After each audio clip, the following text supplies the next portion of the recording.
Good evening, welcome to this evening's edition of Tiski Sam. My name's Aaron Bastani. We're talking about the biggest question of the last several days, and no, I'm not talking about Jess Phillips' tilt for the Labour leadership and the fact she would be open to Britain rejoining the European Union, but the potential end of the United States' presence in the Middle East. This evening I'm joined by the one and only Joe Glenton. How you doing, Joey? Not bad, mate. Not Joe bad. or Joey? I say Joey, but is it... It's Joe. Yeah, Joe. Just even on the birth certificate, I'm not even a Joseph. I'm just a Joe, strangely. Who are you named after? What was the inspiration I'm for that? named after a Scottish jockey, strangely, who my mum was a fan of, called John Joe McNally, I believe. And I don't know anything about him, but that is where... Is Glenton Scottish or Irish? Glenton, I think Glenton is actually originally, it's like an anglicisation of Clinton. So I think it's Irish, but Right. I have no particular knowledge of any Irish I heard things. Glenn and I thought maybe Scottish, but okay. Yeah, well, I think it was like a Scottish-ised version of that. Right, Yeah, I assume they were from up there somewhere. Yeah, because she's from up north. So, Right. yeah. Well, like I say, we're talking about recent events that have been unfolding in the Middle East. Of course, last Thursday in the early hours, there was the assassination of Qassem Suleimani, if I want to really go for it, who was the general of the Quds Force, which was the extraterritorial wing of the Iranian Revolutionary Guard. A bit like the SAS or the Green Berets, just a lot bigger, probably not as elite because there's a lot more of them. Obviously, their main theatres have been in Iraq, Syria, to a lesser extent, Afghanistan, arguably Yemen, maybe not, Kenya, probably not, possibly. But generally speaking, they are the primary vehicle through which Iran undertakes this tactic of proxy wars. And it's been a very effective way of undermining the United States. Before we carry on, I just want to bring to people's attention. Actually, before we do carry on, have we brought up Joey's book? People won't be familiar with it because it's been out so long now. 2013, yeah. Yeah, it's a long been out time there ago. Kicking around, yeah, buy it. Have we got this up yet? Soldier. And what's it about, briefly? Because people should go to Amazon, you just click, how frictionless. You can go buy this book right now. Yeah, and I think it's actually, it might still be, you might know, because yours is a Verso book as well. I think it was 50% off books and 8% off ebooks. I don't know if that's still going, but you can get it off the site if you don't like Amazon, which is understandable. Yeah. But it's basically a memoir, but it's a strange mix of like travel book, prison memoir, war book, war memoir, and it's about my growing up very poor, going through poverty, care, into the army, resisting the war in Afghanistan, getting locked up for it, coming out, discovering anti-imperialist politics. And yeah, so it's my life story up until 2013, basically. Is it going to be like a sort of a renewed edition, or...? I don't know. It hasn't been mentioned. It hasn't been raised by Verso. But we did a play with it at the Edinburgh Fringe. It's a really cool bunch of people turned into a play. I've had a few talks about... We took it to Ken Loach, actually, a few years ago. But he'd just made Root Irish, so he'd done a kind of dusty war film. Yeah. But we've had occasional interest from screenwriters and stuff, so maybe it will become a... That would be a really cool story. Yeah, I think so. It's like we pushed it initially, and there wasn't really that much traction. But I think maybe down the line it could be a good series. Netflix. There you go. There you go. When 20 years' time, when everybody will be like, oh yeah, I always thought it was a bonkers idea going to war in Afghanistan. That's when people will be commissioning it, right? Yeah. A bit like 4th of July with Tom Cruise. Exactly, yeah. Right? Yeah. Ron Kovacs, yeah. Obviously, you're Tom Cruise. Yeah. Ron Kovacs. But who would play me? This is the question. Who would you like? Jason Statham? Maybe. They could put a wig on him. People say that. Yeah. Well, actually, if we can just cut back to the picture of Joey. I was thinking this earlier. I thought, look, see, there's a passing resemblance there, you know? But I get Jason Statham and I get Hugh Laurie, and there are no two more divergent people. That's true, I get actually. Hugh Laurie a lot. But you are as House, mainly as Dr. House. It's a strange thing. Well, I think if you went kind of vegan and you really slimmed down, I can get the House thing. But if you were really going for it, get massive, clean shaven. You have to show me. Not anymore. Together. No. Clean shaven, shave your head. I mean, then obviously people are going to say Statham. It's because you've got hair, right? I mean, that's right. Yeah. It's a good reason. Well, my nickname in the army was Turkish after the character from Snatch. Really? Yeah, it was. Yeah. Strangely. Oh, there you go. So we got that settled. Then it's going to be Jason Statham. Back to what's going on right now in Iran. Mm-hmm. This was a regime that was in real trouble, wasn't it? Mm-hmm. The economy had contracted by 8%. As we had a guest on last week, Eskander Sadeghi, talking about it. Mm-hmm. Really big trouble. And yet the United States has piled in. They've killed Qassem Suleimani. We can probably get up some of the B-roll in a second of millions of people mourning this guy. I think let's just get up as B-roll, Fox, if that's all right. We can carry on talking. When you heard that, obviously you've got more than a passing knowledge of the area's politics, but you've heard of Qassem Suleimani, which most hadn't before Thursday. What was your instinct? What did you think? Not that I was aware of who he was as one of the players, but I don't have a deep, in-depth knowledge, which lots of people have been claiming since. But clearly he's a major figure. I suspect there's a lot of British generals who are looking at the funeral response thinking, God, I wish they loved me that much. When you look at, though some people have said it's staged, which I don't think is the case. Obviously, he's a hero for some. But yeah, I mean, it's huge, audacious, ridiculous, and has a real potential to backfire and turn into something awful. And it's really hard to know how it will play out. It seems to me that the US almost immediately started backpedaling and sent a delegation to try and talk about like what acceptable retaliation and stuff like that, in my understanding, which is very strange when you think about great power dynamics, how that would work. But yeah, I mean, it's potentially absolutely disastrous, and so we're back here again. And I really lament the fact that almost, and we're all still sore from it, almost we had a government in power with at least a leader and a front bench, and a manifesto that talked about a War Powers Act, that talked about implementing the Chilcot recommendations and stuff like that, and that was snatched from us. You of course mean Jeremy Corbyn and the Labour Party. Yeah, exactly. And that I really grieve for that, because almost immediately, welcome to 2020. You have Australia on fire, potentially the Middle East ablaze as well. Again, not that it's ever quite gone out, certainly not in my lifetime. But yeah, I mean, it's very hard to predict how it will play out, but obviously it's an incredibly dangerous moment. So the War Powers Act that Labour were proposing, what would that have changed? It would have basically written into law. I think that there's a kind of convention, but it would have written into law, in my understanding, that there had to be a parliamentary vote and more serious inspection of any proposals go to war, any attempt to use force. And I think Corbyn's position, certainly in the past, was also to extend that to the shadow war, to the dirty war, because a lot of special forces operations, drone operations and stuff is actually beyond. They're not required to comment on it. It's under its own convention where they don't have to explain what's happening. And a lot of the war on terror has taken on that form. And I believe it would have extended to that. Certainly Corbyn and other people, in fact, a few Tory MPs as well had talked about doing that. But it would have just been an additional check and balance on Britain's capacity to deploy force, and an attempt to kind of democratise how we do it. And how it would have played out, I don't know. I mean, I don't know. There's lots of hawks in the Labour Party, obviously still. But it would have been a positive move, I suggest. Well, it's interesting you said there's lots of hawks. I mean, the response of the Labour candidates was actually surprisingly good, right?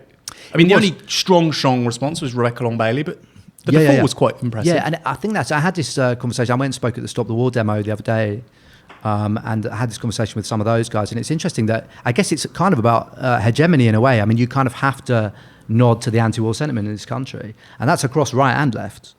When you talk about people, like most people look at Iraq and say it was a disaster. And I think that is so strong that it informs a kind of need that potential candidates can recognise to say, to criticise warmongering and hawkishness. Of course, some of them are still hawks, but the fact that they have to do it is very interesting to me.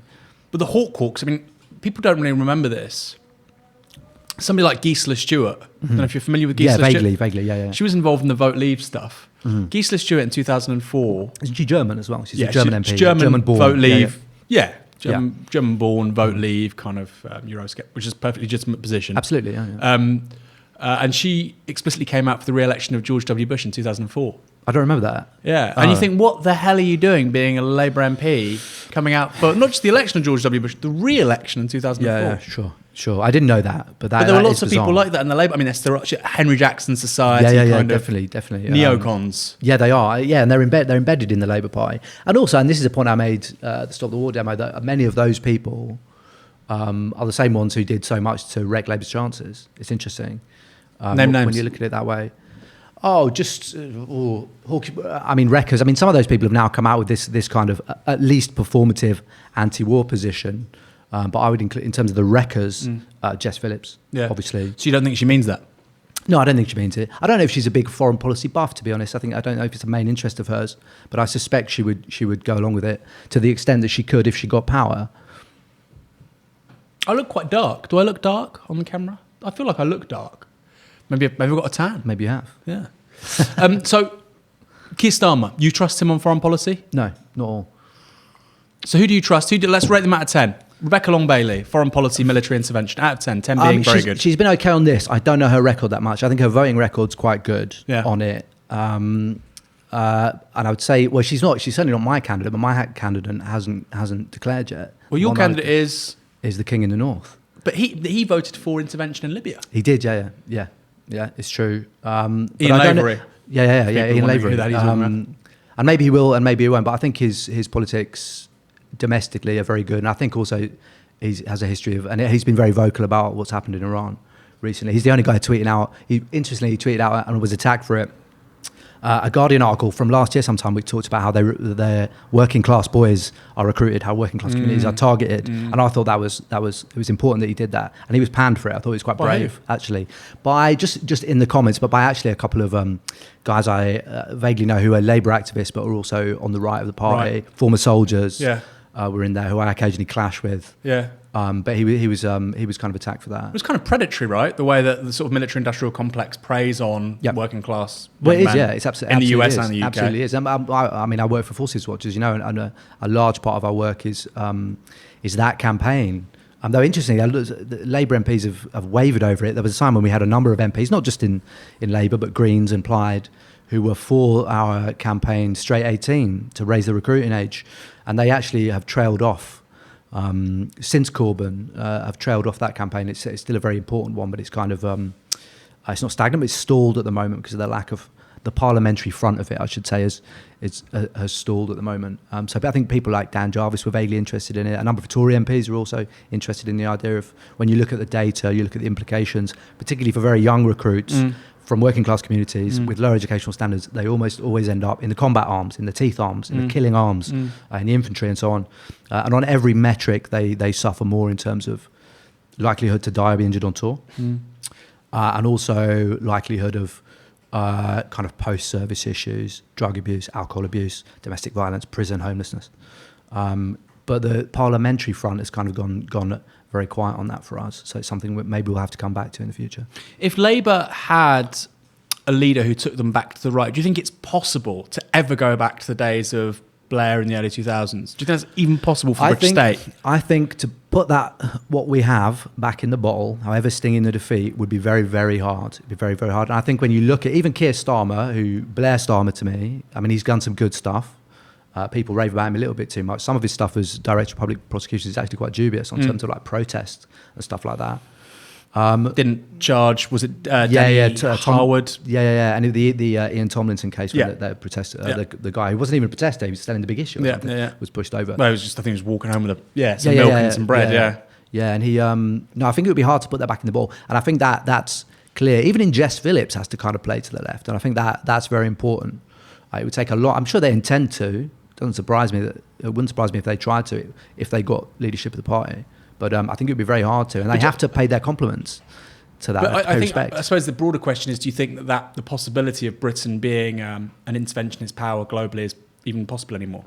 Economy's sort of shrunk, self-confidence has gone. The failure of 20 years in Afghanistan and Iraq. It would be very hard to do that. I think intervention will continue in its current mode as it stands, which is the dirty wars, the various strands of the dirty wars.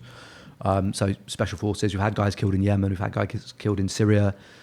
In the kind of shadow wars out there, drone strikes, militias, cyber, things like that. I think intervention will change. We're resembling Iran, it seems, a bit more then. We're operating through proxies, special forces, actually, yes, we are. Arms contracts. Yeah, yes, we are. And it's actually interesting. I was looking into this today, and I remember there was Lindsay German did an interview on LBC. I can't remember the presenter, but I know his name. And he was very trite, and he was like, "Oh, but don't you know this is a terrorist force?" And I looked into when Quds were prescribed, and it was actually only last year, I believe, and Trump pushed for it.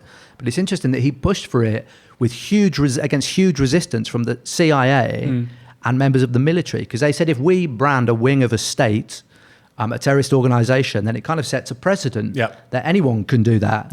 And that may well happen to us as well. But he pushed on with it. It's also a bit like assassinating senior generals. It's like, probably not a smart thing to do. Yeah, and clearly I keep thinking, and that's an example of that. There's this conflict within the security establishment, but also within the establishment more broadly between the real hawks many of whom are generals who are obsessed. Even when I was in Afghanistan, Iran was the bogeyman. Iran was behind every corner, about to jump out or plant an IED. And I know there are a set of generals around Trump who try and attribute their failure in Iraq and Afghanistan to Iran. And certainly I think they would have pushed for it. And then there are people like Bolton and that caliber of people around them as well. But obviously there's another set who are slightly more restrained, and I think they're probably the ones who've pushed the backpedaling. I don't know, but that's my impression, that they've pushed for the kind of backpedaling on it. Because the inconsistencies can really come to bite you on the arse. If you look at, obviously, Russia going into Crimea, people say this hasn't happened before. It's unilateral. It's not got international recognition. It's like it matters. What did you do in Kosovo? Yeah, exactly. Yeah. Right, and at the time, and look, that's legitimate. Most Kosovans wanted to be independent of Yugoslavia, etc. But it wasn't internationally recognised. That's why there's loads of kids called Tony Blair. Yeah, in Kosovo. Yeah. Popular name in Kosovo. Apparently. Yeah, apparently. Yeah. Tony Blair, all in one. Yeah, in one word. Yeah. But these precedents are dangerous. I mean, we have one, even to briefly go back to the previous campaign, like when we talk about very young recruits, child soldiers effectively, not in the sense of maybe we've seen Congo or places like that, but you look around the world and when people say, or when you go to North Korea, which recruits children into the military, and say, you must stop doing that, they say, well, Britain does it. And it's the same with these. When you set precedents like that, if you suddenly designate Al-Quds as a terrorist organisation, or you start doing big interventions like Iraq, other countries will cite you as justification for doing it, or in their rationale for doing it. So clearly it's very dangerous stuff. There's a great article if you Google the week, Suleimani. It's exactly this, basically saying we're a Middle Eastern country now. Yeah. The mask is completely off. I guess this would go back to what I would want to ask in regard to 2003. So when did you land in Afghanistan? When were you deployed there? So I was there in 2006. Right. And we were like the first off the plane. So obviously the Afghan war started in 2001, was over very quickly. The Taliban were dispersed to Pakistan, the leadership to Pakistan. Then Iraq became very prominent. All the media attention went there. And then in 2006, because of British failure in Basra, because we failed, because we did badly, we started kind of shopping around for another war and attempting to convince the Americans that we were good at this. And we cited Malaya and Northern Ireland, because those, of course, were huge successes. I've just been back to Northern Ireland. It wasn't a success. And so we kind of lobbied for southern Afghanistan, for a little place to call our own, a little corner. And what was the reasoning behind that? Just... partially, I mean, there's a range of reasons, but I think a key one is that they wanted a war in which they could prove themselves to the Americans. They wanted to stay at the table. And the Americans it was clear to the Americans, I think, at that time that we were pretty shit at counterinsurgency because of what happened in Basra, and our credibility was very damaged. But who's driving that? The permanent military establishment, the Joint Chiefs of Staff, or the Labour Party? Certainly they were, yeah. And this is something which is missed. Or a bit of both? Yeah, a bit of both. But it's something which is missed that very often there's a tendency to go, oh, Tony Blair, oh, the Labour government of the day, it's all on them. But it's really important. And we did a report on this at Forces Watch. It's really important to know that the generals pushed for the wars, pushed for maximum involvement in Iraq and Afghanistan. They were absolutely committed to getting it. And then some of them since then, including Dannett, who was in charge of it, in charge of the army at the time, was head of the army at the time, later said, oh, we shouldn't have gone, and came out post-service, came out with all these criticisms. But it's important to remember these people absolutely wanted war. And the reason why is careers, prestige, and they're also, I think, thinking in the longer term about legacy. Like, we need to... And Dan, it said you either, allegedly, it's supposed to have said you either use it or lose it. He had battalions he needed to use. Otherwise, in a period of austerity, you would start to think about cutting those, which has happened anyway in the longer term.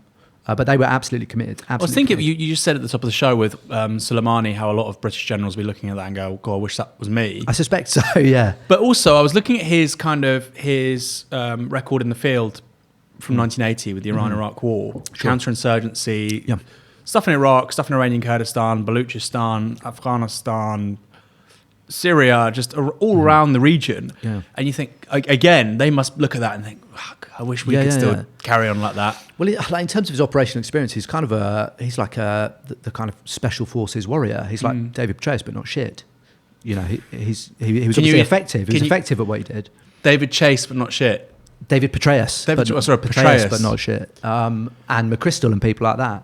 So McChrystal and Petraeus, you think they're shit at their jobs? These are senior US generals in Iraq. Yeah. I mean, they failed. And then later, of course, they were caught up in various scandals about leaking documents to lovers and things like that. But yeah, I think those people would probably look at someone like that and think, they wouldn't say it, but something along those lines. They're not celebrated. Maybe in the military establishment they're celebrated. Yeah, I know what you mean. But they're not General Patton. No, they're not. They're not. And that they probably are quite sad about that, I would suggest. And do you think that drives senior personnel within the British Army as well? That's how they want to be. Absolutely, yeah. And it's important to remember that the British Army is, particularly the British military, in terms of general officers, general rank officers, in the like admirals in the Navy and the equivalent in the Air Force, we're quite top heavy. And we also don't sack our generals. It's very hard to get sacked if you're a general. You can just cut around looking quite scruffy with long hair. Whereas even like a really good example is in Israel, they sack generals all the time. And that's not an argument for the IDF. But they're really merciless with getting rid of them. And if the same standards that had been applied there to failure and success had been applied to British generals, then we would have been getting for them very quickly in Iraq and Afghanistan. So we have this top heavy kind of general officer corps, which is basically untouchable, which is assured a job. And it's not very good if our metric is success in war. And they are mostly public school educated. Where are they coming from? Well, they will be, yeah. They're of that caliber. It's very rare. It would be very rare for anyone else to. And also, there's a dynamic where the services compete with each other, and the general officers compete with each other constantly to try and get ahead, to try and get tours, to try and get command of brigades or whatever, because it's about legacy and prestige. And their self-image and their public image. And this costs the rest of us tens of billions of pounds. Absolutely. And it also extends beyond that, because I really believe there's a kind of animating drive, and it's people of the same class in the media, in politics, and so on, who are like, a war is part of your legacy. I'm sure like when David Cameron was looking at Libya, he was like, well, maybe this can be my war. And my concern is now, what's Boris Johnson's? Where's he going to put his stamp on the war machine and have his war? Like, I wonder about that, because I do believe there is prestige in those circles which comes from being the war leader, getting your unbuttoning your shirt and hanging around with the troops, which Blair was so good at. Like when I was in Afghanistan, David Cameron came out as leader of the opposition. He stood right there in front of me, ignored us completely. But it's important to be seen. How did you and your comrades in arms feel about him? Most of us didn't know who he was. I kind of vaguely did, but you were like, fuck politics, it's politician opportunist, or that's interesting. Who's this guy? What was the sort of default? So where he came in, we had to make stands. They were like, this guy is visiting David Cameron, and he came in like mustard cords and an open shirt, surrounded by bodyguards, who I assume were special forces or military police. And each. So I was working on the ammunition, so we had to have a bunch of like ammunition boxes, and be like, if he came and spoke to us, be like, hey sir, this is our thing. And then the guys who did the water had a bunch of stuff, and the guys who did like material stuff had a display of their equipment that they used. And he actually waltzed into our area and left immediately. But in terms of, because in the army you're told not to be political. Of course, war is political, and the military, I know now, is highly political. But at the time, it's just not. It's above your pay grade, as they would say. So these dignitaries wander in. Sometimes it'll be a general. Sometimes in barracks at home it'll be a royal. We had that. You have to paint the grass green and stuff like that, and make everything tidy. But it's not. It's just like these dignitaries come and go. It's because you're not only not that political. I think because the base of people who join the army are kind of not that political, generally speaking. But it's also that you're encouraged to not think politically. There's no space for that in the military, unless you're a general. Of course, they think politically. At this point, I'm going to say, thank you for watching us. You're watching Tisky Sow. This is Novara Media. If you like what you're watching, if you find it enjoyable, if you say, you know what, Joey Glenton, he pops up on my feed on Novara probably once every 3 or 4 months these days. Calling people nonces on the internet. You can, follow him and find out more about him and be recommended his books and other people like him by keeping up to date with us.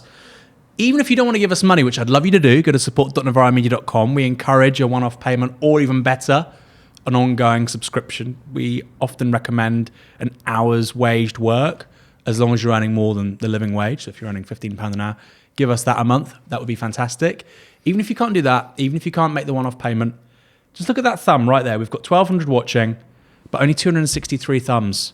Doesn't cost you anything. So just hit the thumbs up. Really appreciate it. Hit the subscribe sort of icon, and also hit the bell if you like. That would be very much appreciated. Of course, follow us on Twitter, Facebook, and Instagram. We can't do it without you. We've got a great new studio, almost nightly shows, articles out every day. I've got a piece out today on Keir Starmer's staffers and why I wouldn't quite say he's Blair Starmer, but could have some reservations about him. Only possible thanks to our subscribers. Here's the thing, I hadn't actually put this in the show notes, but I just thought about this. What do you make of this genre of sort of self-help, motivational stuff, which is kind of bigged up by vets? And it's not such a big thing here. No, it's getting big though. It's getting big, right? And it comes a lot of ventures kind of it's kind of an influencer thing, isn't it? Well, I see that a lot because it's also big in the Brazilian Jiu-Jitsu scene, which is my other thing. But yeah, they are a lot of it. In fact, I worked for some of these cranky fucking guys over in Old Street, a place called London Real, which is this weird banker who's got this sob story. Brian Rose, who like drinks his own piss and stuff. Brian Rose, it's one of the strangest men I've ever met. He tastes like bulletproof coffee and shit. Yeah. So why is he strange? He's strange because he's got this weird like backstory where he's like, I was just like a hard done by banker and my life was falling apart, so I decided to set up my podcast, and it's all about my story, and it's very me. And he's like, if you can tell if you watch that. I mean, the guy's odd. The guy's deeply odd, and some of the people around him are actually really sound. Some of the team were lovely. A few of them were like true believers, and that was a bit odd. Believers in what though? Believers in this kind of self-help idea of it's on you. Capitalism's fucking you, but it's really on you. You're the problem here, and it's all very kind of neoliberal. It's all just about you and what you do wrong and what you can do about it. You can just claw your way out of poverty. Yeah. But it's interesting because his story is like, I was just a hard done by merchant banker in the city, and I had a huge crisis. And he's got this flash office. It's like 3 times the size of this. One of his kind of benefactors, I suppose, is this cranky, really cranky American billionaire called Dan Pena, who owns a castle in Scotland. And there's a really interesting film, one of their films, both of them are on top of the tower going, when the revolution comes, I'm going to be up here with a machine gun, the bodies are going to be stacked up here. Like, really weird.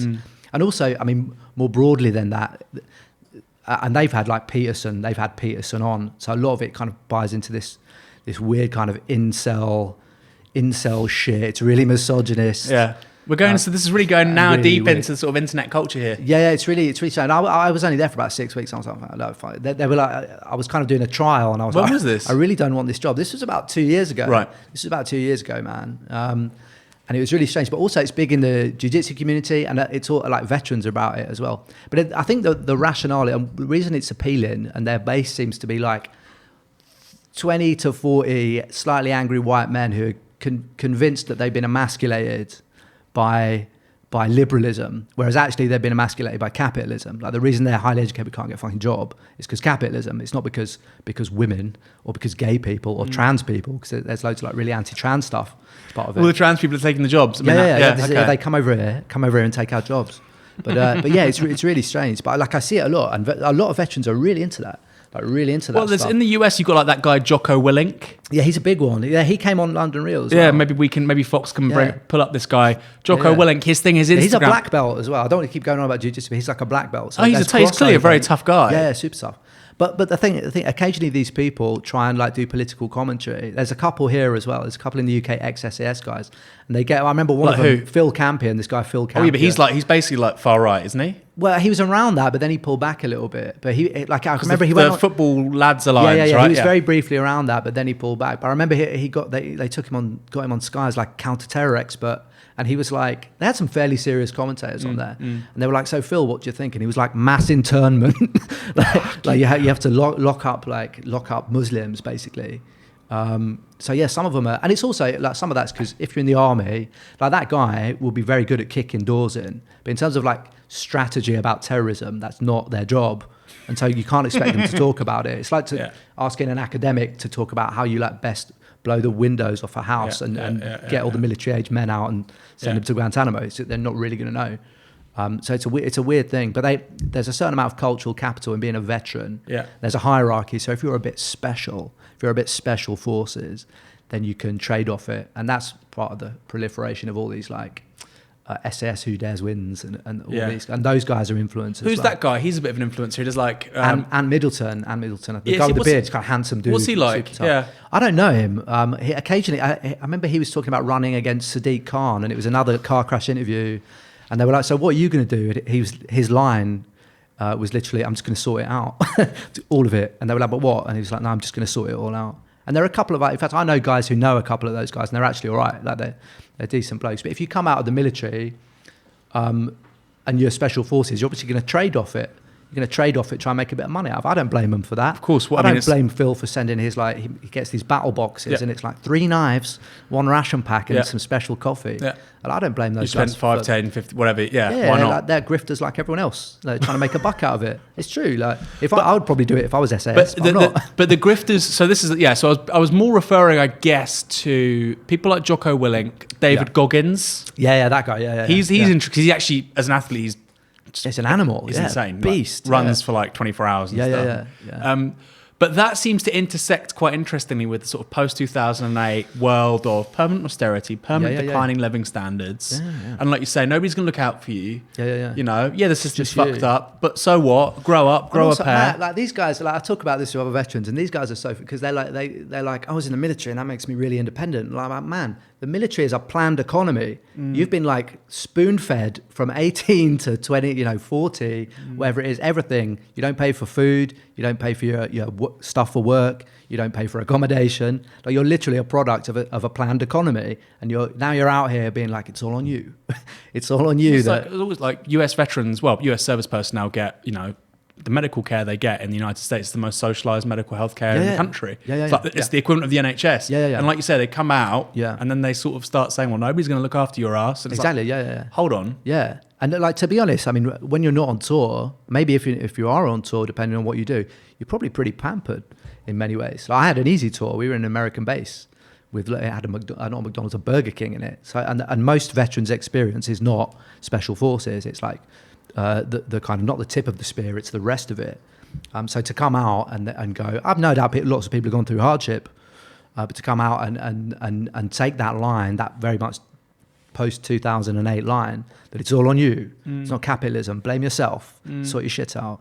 It's very odd to me, knowing that the military, how it sustains its personnel. Do you think there's a coherent ideology there which sort of needs to be attacked, which is capitalism's no longer delivering rising living standards? A huge number of ex-service personnel, primarily in the US, but here as well, sort of self-help, could feed into right-wing, I'm not saying they're all right, I'm sure some of them are fine Labour voters even, but right-wing sort of nativist sort of values.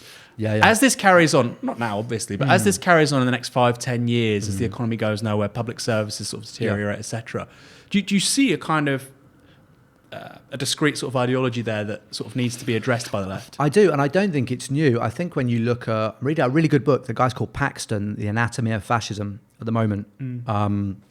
Because it can go either way. Lots of veterans end up being on the left, and there are loads around Labour, who I know. But very often, like when you look at Franco, when you look at Mussolini, when you look at Hitler, there was a core of veterans around them who were deeply angry at the economic situation, who thought they'd found someone who could cure it, and also they became part of a movement which kind of suckered those feelings of anger and gave them an enemy, and so on. So I mean, it could potentially be also valorise them, right? Absolutely. Also said, you had this. I know it seems like it was all for nothing, the First World War. You got fuck all out of it. Actually, it was amazing. You're great people. And we have that here. Like the stab in the back thing really came out as if. And I interviewed Colonel Tim Collins for this documentary, the one about Northern Ireland last year, and he's a really good example of that, because he was like, in his mind, Corbyn, Blair, and The Guardian were all, and I quote, Marxist-Leninist. They were all the same thing. Wow. All the same thing. Blair? Yeah, and I canvassed in Putney, so my conscience is clear because we won Putney. But on the doors there, you could see people, we use it, were like, Corbyn and Blair the same. Corbyn and Blair are the same. It's just Labour. It's all the same. And I see that in veterans forums because it's very, very anti-left, despite the fact that the military, as I was saying, is like socialised. Socialised. You will be fed. You will be clothed and housed and educated to some extent within the limits of the job. It's very, very anti-socialist. Not always. Some people get it. But more, I would suggest, come out. But it's also generational. I think you have to distinguish between millennial veterans, Iraq and Afghanistan, who are more likely to be more radical, and then Northern Ireland veterans, for example, who are the most reactionary, the most angry. And some of that is about legacy allegations about Northern Ireland. And there are those about vexatious allegations. Vexatious allegations. So why do they frame? I mean, who are they to decide it's vexatious or not? I mean, I thought that's the whole point of the legal process. When you look at it, there's a guy called Mercer, not that Mercer, another one, who's now a priest, but was the army's top lawyer in Iraq, and he did a brilliant Guardian piece about this, talking about the actual, the reality of claims, and a lot of the claims were not like bean chasing lawyers or sinister Iraqis trying to cash in. A lot of the allegations actually came from other service personnel with skin in the game, with nothing to gain, who were trying to live up to the values of the army as taught and try and follow the rules. So a lot of those came from military personnel. So it's not just a case of these outsiders trying to get the guys. Particularly the May government did a really good job, and Johnny Mercer, a really good job of framing what's basically an attack on the troops, because they're trying to derogate from some human rights legislation, which would leave troops vulnerable. Troops wouldn't be, and their families wouldn't be able to sue for equipment failures, for negligence, if they derogate. So they're making the case that we need to leave these human rights conventions in some cases, and they're saying it's for the troops, whereas actually it's an attack. It's an attack on service personnel and veterans and their families, and it will limit their legal recourse. So it's a real clever sleight of hand, but deeply cynical. Is Johnny Mercer a grifter? That story about him, that second job he had. Yeah. I mean, I'd say that. I'd say he's a grifter. That's kind of you're saying that a lot of people try and make sort of the social capital and try and make capital out of it. He seems kind of like a really paradigmatic example. And his whole platform when he came to Parliament was, let's support the blokes, the lads, Johnny, rugged boy, Johnny Mercer. And then I also, not long after that, he voted down they were talking about shifting the public pay freeze. So he voted down a pay rise for the troops. So how much of a friend of the troops he is, I think is highly debatable. What year was that? That was a couple of years ago. I'll remind him of that on Twitter next time he sort of starts banging on about it. I'm blocked because I challenged him on Syria. Johnny, unblock me, bro. Let's be collegiate. We're all veterans. But and Colonel Kemp as well is another good example you may have come across. He was an Afghanistan commander. Massive, vocal. And Tobias Elwood as well is another one. Yeah, Tobias. So he had a piece out today saying, "Give bombing a chance" in the Sun. Give bombing a chance. Yeah, in the Sun. In the Sun. Yeah. Wow. We're going to go to questions, I guess, in about 15 minutes. I've still got a few more questions here. Well, I've got a lot of questions. Is racism pernicious? Is it sort of endemic throughout British military establishment? I would say it is. They would obviously not do that, because they will do things like, we'll get more BAME recruits in. But at the same time, they never, there's no attempt to alter the structural, the way the institutional racism expresses. So if you go to the mess do, the officers' mess, or if you go to a camp, particularly infantry regiments who have histories going back hundreds of years, there will be the regimental colours, which is just a big flag, and on it will be the names of battles, the Mutiny, Gandamak, Rorke's Drift. My corps claimed a VC from Rorke's Drift, and it's a really good example, and it's just like highly trained Western troops gunning down brown people. I mean, that's what it is.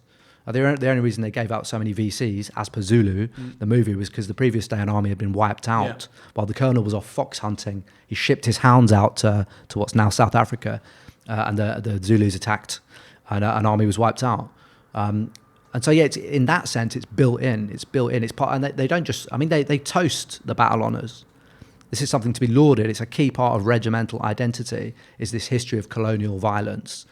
So if you're talking about, we need more BAME officers, I mean, that's fine, but are you going to address some of those people? Because there's a lot of Commonwealth troops from former colonies in the army. You can bring as many of those in as you want, but if you, at the same time, you're celebrating the oppression of their ancestors, it seems to me you're not really addressing the problem. Do you think it's possible the British Army could address that? I think so. I don't see why not. Whether there's the will to do it, and the old guard would have to be forced. It would be a really radical change in what they do. To shift that culture. But I also believe and know there are people in the military who want to join the military for relatively good reasons and want to work in a dignified workplace. And they try. I know of people who've gone and done the kind of courses about diversity and stuff like that, really pushed for it, really well-meaning people in the military, come back to their units and they're never given a chance to do it because it's just not operationally relevant. It's not relevant to the unit. It's just not something they push for. Maybe it has improved. Maybe there have been some kind of external changes and they talk about it a little bit. But I just don't think that drive is there to do it. I mean, I know you're saying sort of millennial, sort of it changes by age demographic, but I remember Prince Harry being in Afghanistan and he was referring to ragheads and our little pea friend over there was a guy with brown skin. Oh, that was when he was in Sandhurst. Yeah. Was that before he was deployed? Okay. Yeah, that was when he was in training. But yeah, I mean, those are examples of it. I mean, in a weird way, I kind of get what he's saying because he's obviously not the brightest spark And to be honest, Flying Apache probably is a bit like PlayStation. I kind of see that, but it's obviously deeply distasteful. And military personnel, by their nature, have a very callous sense of humour because of the business they're involved in. And I'm not trying to apologise for his comments because it sounds very flippant. But also, if you're trained for that job, it's kind of like people going, "Oh, Suleimani, you have to remember he was a bad man." Like, of course, he's a bad man. He's a general. Our generals are bad men. This is a bad business. Soldier, yeah. These are not saints. You don't send saints to do this stuff. But the actual question with him is like, will we end up with a huge war? What's that all about? Where did that come? I just find it as a really sort of childish thing. He's like, this was a career soldier in a chain of command who did, of course, did really screwed up things. I mean, every British general. Well, we see the vexatious claims we've just mentioned. It's a dirty business. But I guess it's a weird. I guess some people in a way are trying to avoid. I don't think it needs to be said. I think it should be obvious. I think it's implicit. But some people are like, oh, but we don't want to get the. Well, then you like Iran, like we used to get, when I resisted, it was like, oh, do you support the Taliban then? I think it's people trying to avoid that, and they're probably well-meaning, but they're wrong, and it's a bit flaky. It's a bit flaky to me. Like clearly, these are bad men. This is war, and war makes you bad. The training for war makes you bad. It brings out the meanness, to say the least. So it's just obvious to me. It's weird because you go like, this is going to sound stupid. Film reference, A Few Good Men. Yeah, you got Jack Nicholson, who's like, look. I'm a really fucked up guy, but I do that to protect. And like, that's one way of looking at it. But exactly, it's like we have this. Particularly, it's around liberal interventionism. It's particularly since the early 2000s, where it's like these are the good guys, and that seems like a really new thing of like these are the good guys. Yeah, I think not that they're defending the homeland, not that they're brave. Forget all that. The idea of them being morally virtuous just seems really odd. Yeah. It's a strange thing. It's a rebrand, and that's also like a product. I mean, Blair was obviously a leading figure in that, and R2P is the term they're using it, responsibility to protect, which was used in Kosovo, was used in East Timor, I believe. I think there was a bunch of Australian politicians who also subscribed to R2P and the ideological stuff that goes with it at the time. But yeah, it is. And also what they do is they try, there are not many moral wars, but they try and make a moral war. And you can argue about World War II, but they try and also inflect all the other wars with that. They try and conflate World War II, a fight against fascism on one level, absolutely right, with kicking doors in Baghdad. And it just doesn't carry. But they've done they haven't fully won that argument, but they've put a lot of effort into trying to conflate these supposedly good wars with the more recent wars. There's some people saying, oh, you're like bigging up Suleimani. Well, let's get a good quote here. I think we just covered that. Suleimani left the river of blood where he went, guys. Yeah, he was a general. Yeah. The Iranian state was uncertain. I'm not saying it's not. It's morally neutral, right? If you're looking at war as its own logic of like kill or be killed, I mean that's why I'm generally a pacifist. I would like Britain to be a neutral military country. Yeah, that's my position as well. I think neutrality. We've talked about this before, yeah, we did right? talk about it. And I think it's how you do it. I don't know. And of course, neutrality takes different forms. Like Irish neutrality is different to Swedish neutrality. Yeah. But I think that's a good position to have. But again, it's like this weird like moralistic thing. Like, oh, but he was bad.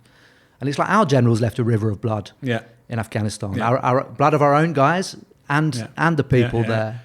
What's up with the Syrian revolution? And people go, oh, we've got to back like the moderates. I'm not going to get into Syria. This is I'm talking like 2012, 2013. It's a deadly rabbit hole. But people said back then, the moderates don't pick up fucking Kalashnikovs and like stake out a building for 72 hours. Moderate people don't do that. Yeah. And it was interesting because I think it was Frankie Boyle was saying that, the moderates, and they all had names like the screaming death of jihad and stuff like this. Yeah. And they were clearly like not very moderate. That goes both ways, but that's not a political claim. You can get like, leftists, sort of socialist revolution, the Baader-Meinhof gang. Absolutely. These are people who are very invested in a certain political project. But the idea is like the moderates, these people are taking up arms so they can establish a rules-based constitutional settlement with habeas corpus. Nobody ever did that. No. Ever. No, I mean, also there's another. I think it's Stephen Walt, who's I don't know where he is. He's an IR scholar. Yeah. I haven't heard that in for years. Yeah, he did some really good work. I don't know where he is politically, but he's obviously a very sharp guy. But he talked about liberal intervention. He did a really good article years ago on Foreign Policy. I think one of the foreign policy magazines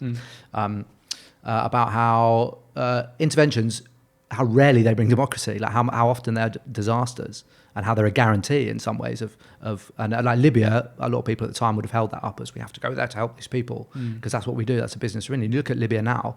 Now there's like Turkish troops went there yesterday who are fighting Russian mercenaries on the other side. God. There's slave markets. Those are the outcomes when you start throwing missiles around. And the one which nobody invaded was Tunisia, and that's actually been relatively successful. The only one that's relatively successful in the Arab Spring. Yeah, of them all, when you look at the way the rest of them went, a different way. Obviously, some of them took on like a military character, and some of them, I guess in Egypt, it was slightly different, wasn't it? Well, this is the thing, I guess, before we go to questions, because obviously the show, the sort of headline was the end of American empire. Is it possible that the Middle East, with the withdrawal of America, actually gets worse, in so much as they've destroyed meaningful collective institutions, political parties, trade unions, yada, yada, yada. And as they leave, what they leave behind is a trail of failed states. Is that possible? I don't know, because I don't think the American military power is kind of propping it up. I don't think that's what's holding it together. And it's always going to be, if you believe in self-determination, it's always for them. And obviously there's a huge mess. And there are other ways, even-handed ways, you could help people. You could send doctors. You can do all kinds of infrastructure stuff, things which are always attached to the military mission in different ways. But I think a lot of people there will be glad to see the back of US troops if it happens. And I don't know if it will collapse. It's really That's hard to not say. my position, by the way. No. For instance, I wouldn't like United States troops in Saudi Arabia, Bahrain. No. But you have to question how long would that regime last without them? And also they went there to spread democracy, and the Iraqi parliament just said do one. So yeah, maybe can we pull that up, Fox? Actually, we've got that video. Give me a shout when we do. I think we've got this in the show notes. It was quite funny. It's a video of them protesting. Have you got that, Fox? What's that? Iraqi parliament. Yeah.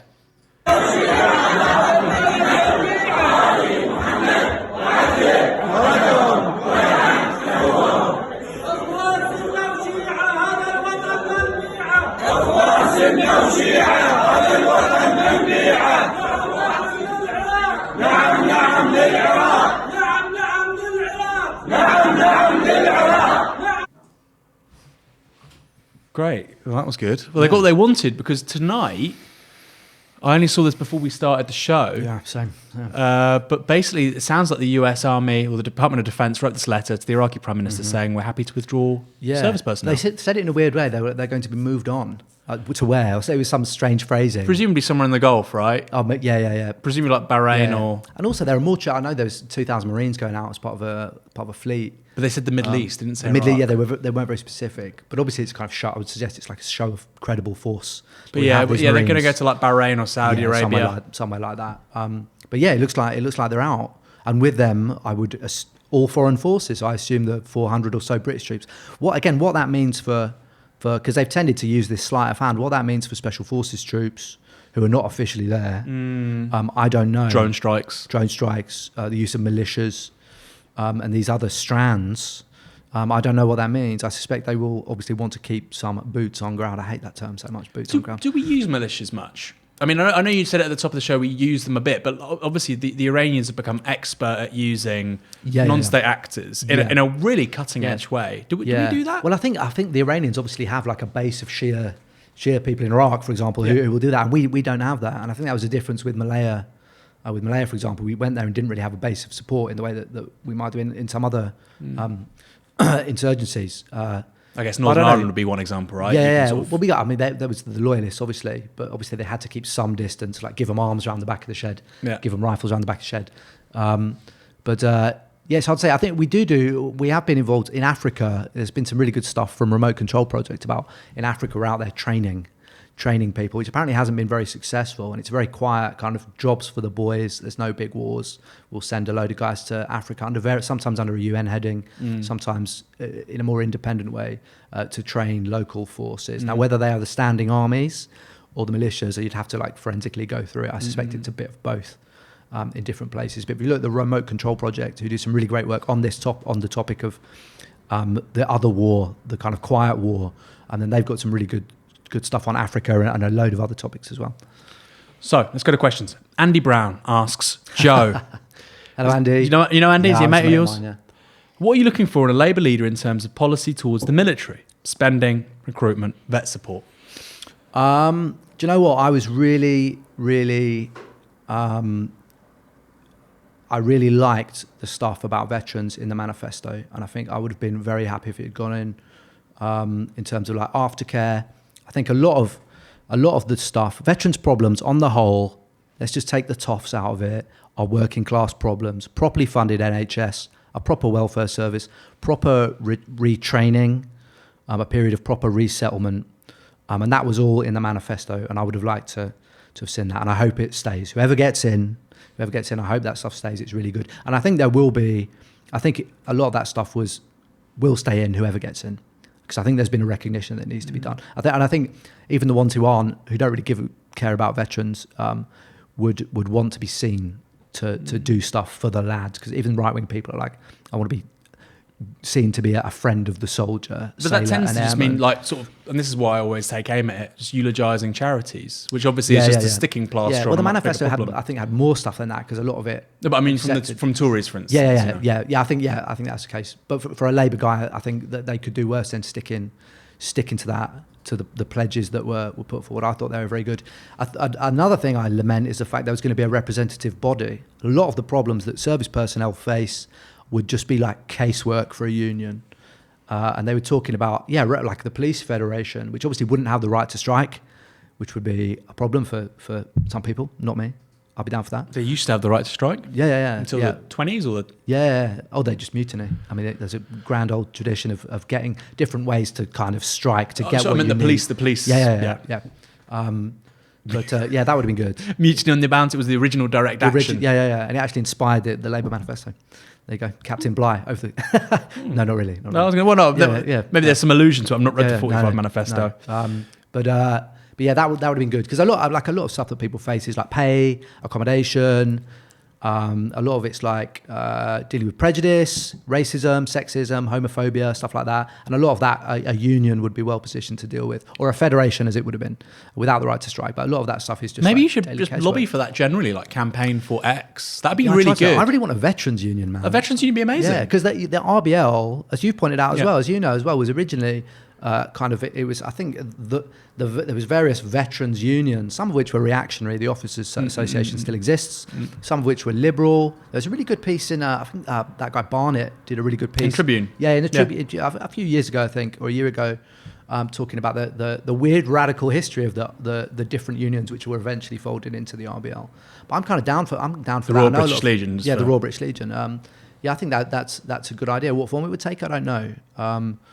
But I think that would be a good thing, and it would be a good force on the left to have a veterans union. Veterans have a lot to say about politics. They've always been involved in radical changes in this country. Back to Peterloo, back to the veterans vote after the First World War, the Cairo parliaments when they all started debating politics, and it all got shut down in just after the Second World War.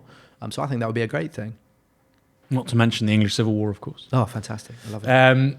Next question. Oliver, do you know Oliver? Asks, how do you get veterans to vote Labour? You can't just say the thing you've just said.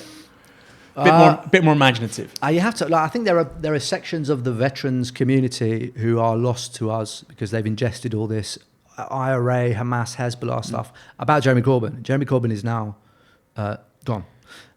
So maybe you can sort that out, because some of them truly believe. So, in fact, I came across there's a subsection of veterans who didn't just believe Jeremy Corbyn was an IRA sympathiser. Some of them were like, he was in the IRA. Oh, because he was at the funeral of Jerry Adams, all that stuff. He was out there throwing like fucking radishes at army checkpoints in Derry or something. He was actually part of it. But you have to have the arguments. The best position to people to do that, I think, are veterans. And I've brought guys over who've not either weren't political and were wavering, or were quite anti-Jeremy Corbyn and anti-Labour, and I've had that argument, and it can be done. What's the best politics to articulate? I remember Paul Mason, of all people, and people probably in the comments going, oh God, because Paul kind of said some strange things recently in the last week or two. Yeah. But I remember him saying something really interesting, which was in the immediate aftermath of the 2017 election. Labour got 40%, phenomenal, but obviously to get a majority you needed several percent higher.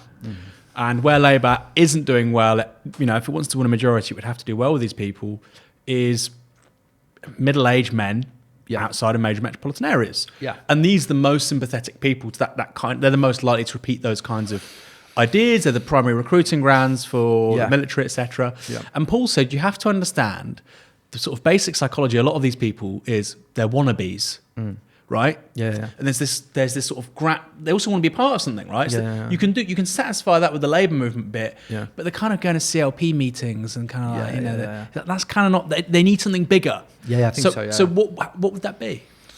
For veterans particularly. Well, for people who could gravitate towards that kind boomers, of per se. Not boomers, no, but people that could, that'd be very. We don't need to get into progressive patriotism. I think it's quite a silly idea in the context. I think so too. Yeah. Of the British state. Well, that can be the next question. I think so. So, what would the sort of the bigger narrative be then to bring those people in? Do you think?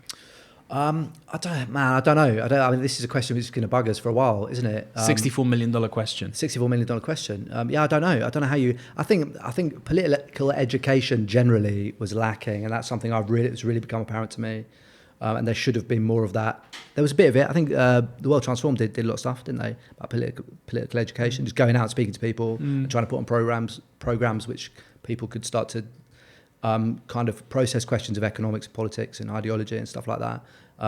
It has to be on a bigger scale. It has to be accessible to different kinds of people. But I have no idea how you would go about that, to be honest. But it has to be done. I know it has to be done. I think we need our equivalent of Braveheart. Who will that be, though? I don't know. I think you'd have to have like a film about the English Civil War. I think Tom Hardy. Actually, Tom Hardy. So the actor Tom Hardy in a film like Braveheart. Well, like think about it. Scottish nationalism. Like, who would it be though? Who is the historical figure if you're going to pick it? John Lilburn or something. But I mean, look, Braveheart's not an accurate I'm a Rainsborough man. I'm on Team Rainsborough. So. But look, I mean, Braveheart's it's a load of bullshit anyway, right? Yeah, of course it is. Yeah. So maybe we could do the same. Yeah. With some sort of film about anti-royalist republicanism, and the film can come out just after Scotland leaves the Union. I think there's a market for it. This is good stuff. Yeah, this is good. I really like that. See, if Labour had won the election, then iPlayer could have done that, and that's what happens when you have the state. Exactly. Yeah. Final question. This is from Kirill Potapov. Are servicemen in other countries less structurally right-wing, less discriminatory? Is that a uniquely British thing, European thing? I think it's a Western thing. Professional Western army thing. I think probably national service guys, who there are still plenty about, who did that, are a slightly different generation, and they would have been like probably born in the 40s, served in the 50s and onwards, when there was a big state, and they probably have a different view of that, I suggest. And I'm anecdotally having spoken to some of those guys.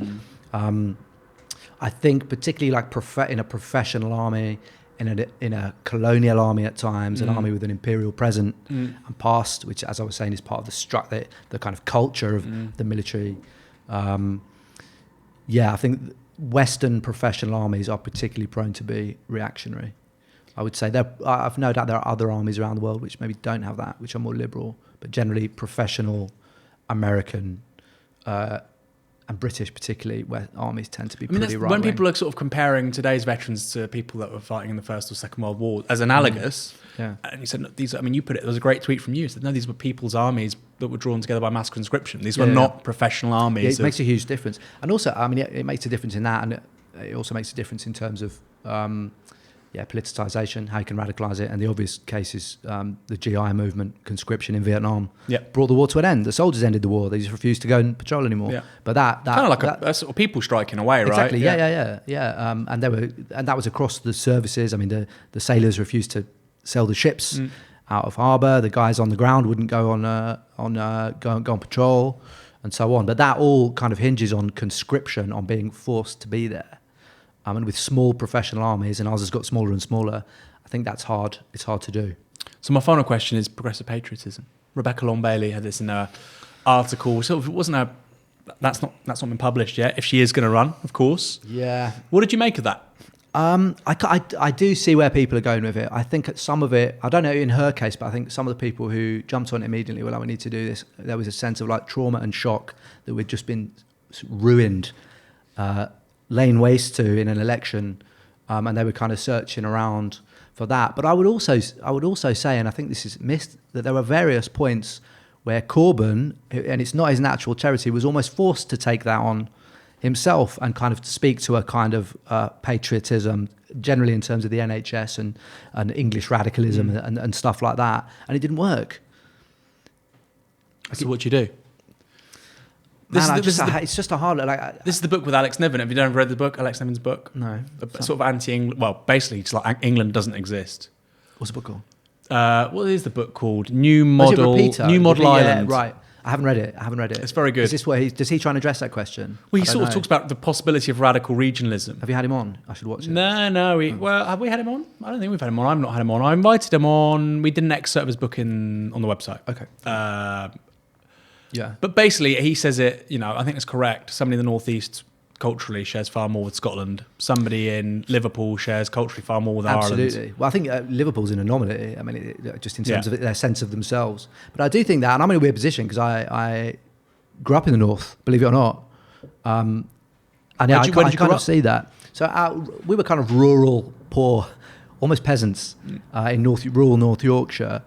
And I've been back and lived there at various points for periods of years during my life. And that gulf is very apparent to me, how people think of themselves, how people think of politics. And I think that really, really came out during the election, that it's kind of, I don't want to be kind of romanticised like the North. I do romanticise it all the time because I love it. But I think it's slightly precarious territory to start doing that. But there is a big issue to be addressed in terms of reaching out to people like that. Yeah. And the People's Vote fucked us on that. Oh my God, let's talk about this for 2 minutes. Because I did this piece on Keir Starmer today. And it sounds like a cliche. It sounds like I'm attacking myself and like the Novara Media core audience. But the reality is a lot of people with degrees in London thought they were the British working class. Yeah. Or not the working class, the British public. Yeah. Which was like, and we knew, all the data showed us that wasn't correct. Yeah. And yet they were led down the garden path by Alistair Campbell and a guy with a Sir in front of his name. Yes, exactly, yeah. And it's kind of mad when you think about it. And I think a lot of the people were attacking Jeremy Corbyn for not backing a second referendum in 2018. And what's your prize? Well, maybe Labour will now return to being a neoconservative party. Yeah. Well done. Yeah, because I remember someone showed me when the referendum happened. Someone showed me, someone put it to Jeremy Corbyn and said, "What do we do?" And he says, "Well, obviously we enact Article 50 and leave." And he was right. And then it got lost. And I think even I, so I was for leaving. I was for leaving on left-wing terms, to the degree that you could get it. But I think later on it became so just such a stalemate. Even I was like, let's just go with another referendum. Even I was guilty of that, and I knew better. As well, but I almost kind of started to buy into that. Did, right? So I can't fully be like I knew all along. No, but the instinct was there to do that. No, I know, but the drift was very gradual. Yeah, 2018, Keir Starmer says the conference remains on the table. Yeah. A referendum would remain on the table, and that hadn't been passed by the leadership. And where blame can be attributed, I think, to the Labour leadership is they never said, no, actually, you can't do that. Yeah, they should. That was their failing, was not to insist and not to and throughout their slight lack of willingness to discipline, ruthlessness. Yeah. Stitched us up in the end. So a bit about, you can't just blame the Keir Starmers and the People's Vote people. You also have to blame the left. Yeah, we know what they're about. We know what they're going for. And some of it obviously was about wrecking, and some of it was about, I'm sure many of them had a genuinely held belief that that's why I have to be given the benefit of the doubt. But yeah, it was a bad call. It was a bad call, and we suffered for it. Well, there was never a downside for them. Either we stayed in the EU or Corbyn went. It's like a win-win for Peter Mandelson. Yeah, when you put it like that, it was. And that's what they got. Unless we go with, there's a mad campaign. It's like Keep Corbyn. Have you seen that going around? And I'm like, give the guy a rest. Give the guy a break. He's got a family. He's had battered for 4 years. Are people actually seriously saying this? Not loads, but quite a few people. No, we have to keep him. He's got this huge mandate. I'm like, first of all, it's politically ridiculous, but also it's so cruel. It's awful to do that to Jeremy. Or something. Yeah. Like let him out. Let him go to like 20 meetings a day like he used to, when we all used to see him on the anti-war movement. Are you optimistic about what happens next to the Labour Party? I think there will be, there's got to be a battle, and we've got to fight it. I'm in it. I'm going to fight for the best possible leader. And at the end of it, man, I want to be like, it will either be socialist or liberal, but obviously it'll be much more complex than that. The outcome will be much more complex. There are people who, if they became leader, I'll be like, no, I think I'm out. And there are people who I would feel really energised if they got in. Lavery being the obvious one. Maybe I'm not really energised by Long Bailey particularly, but I think she's a genuine socialist. There's a campaign, to be fair, in her defence, but yeah. Yeah. She might surprise you. She's Or Lavery might, even make you more enthusiastic. Well, he keeps teasing us. He keeps teasing us. But I would definitely see him. Also, whether or not he wins, I would like to see him in it. I would just like to see him in it, whether deputy or leader, and I would like to have him. I think he would make a great. I kind of look at it like RLB Lavery would be great either way for me, like leader, deputy leader.